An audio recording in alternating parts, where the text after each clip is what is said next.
我妈呢存在银行里面的80万存款终于是到期了啊！当时呢她存的时候是前几年嘛，存的利率还比较高，3.88%，将近4%的一个利率了。现在肯定是没有这么高的一个利率了。今天呢，我就和我妈一大早呢就去到银行里面，想着呢把钱给重新存一下。没想到呢，真的是工作人员啊，就是银行工作人员的举动真的是让我惊呆了，让我现在呢都感觉瑟瑟发抖啊！一进到这个银行里面呢，因为是一大早嘛，我们去的比较早，也不需要排队，然后我们是第一个办业务的。一进到这个银行里面，就来了一个胖胖的，然后看起来比较秀气的一个女生嘛，应该是大堂经理还是什么的，然后就跟我们说嘛，从就是今年开始嘛，3年的一个存款利率下降了，现在已经下调到2.6%了，以后呢还有可能还继续往下降啊，因为呢未来降的可能性是非常大的。现在就是您这个80万存款已经到期了，再去存这种定期存款非常的不划算啊，因为利率比之前3.88要低很多，一年要少不少的利息了，要少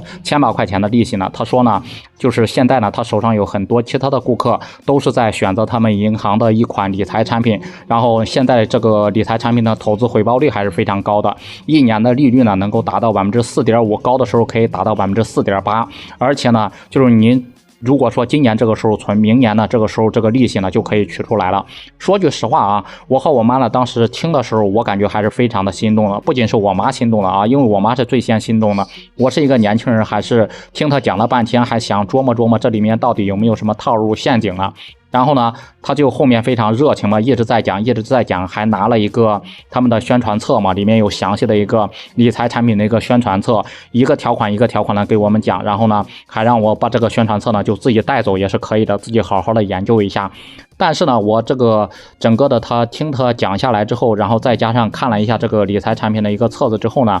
我心里还是琢磨一件事啊，这80万存款可是我妈一辈子辛辛苦苦，然后不舍得吃不舍得穿转下来的一个积蓄，是她后半辈子的一个养老存款。她攒钱真的是一点都不容易啊，我可千万不能轻易的去搞这种什么投资，再加上各种新闻什么报道，大妈存到银行里面几十万存成理财了，最后然后只剩下几千块钱。我也是看各种新闻，然后呢就是即使呢就是这个银行的工作人员他说的特别诱人啊，也是特别的热情啊，但是呢我还是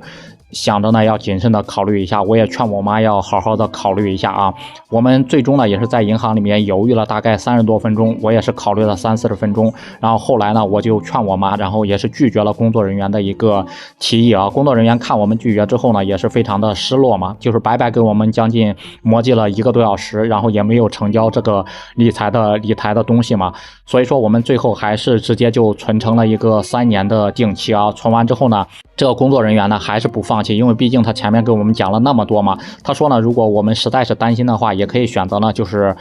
分开嘛，就是40万呢存这个3年的定期，剩下40万呢买他推荐这个理财产品嘛。这样的话呢，收益呢还是很多的，又保险又可以挣到一笔不少的一个收入。但是呢，我后面考虑了一下，犹豫了一下，我还是拒绝了啊。你包括我妈也不懂什么理财方面的一个知识，我个人还是比较保守的。我就觉得呢，这种好事，这种利息比较高的事，肯定不会发生在我们身上的。然后天上呢也不会掉馅饼，然后整不整给你掉一个陷阱什么的，最后呢也是肠子悔青，然后血本无归，到时候就划不来了。最后我们还是坚持存了3年的一个定期啊。工作人员有些失望，然后呢，但是态度还是比较好的啊。存完之后，工作人员给了我们2桶油和1袋米，然后我和我妈呢很快就开车回家了。回到家之后呢，我还在不停的想今天发生的一个事情啊。如果说呢以前呢就是搞那种理财没有亏过钱，或者是没有吃过亏，说不定呢今年我就真的会听这个工作人员的建议，存成这种理财啊。真的是现在是吃一堑长一智，虽然说银行现在的利息是一降再降，但是我还是奉劝大家啊，千万不要轻易的去投资理财了啊，因为很多都是血淋淋的一个教训嘛。不知道大家是怎么觉得的？大家觉得我这个决定是对了还是错了？如果大家手头有存款，大家会继续就是存在银行里面吃利息，还是买比较高利率的一个理财产品呢？也欢迎在评论区里面留言讨论。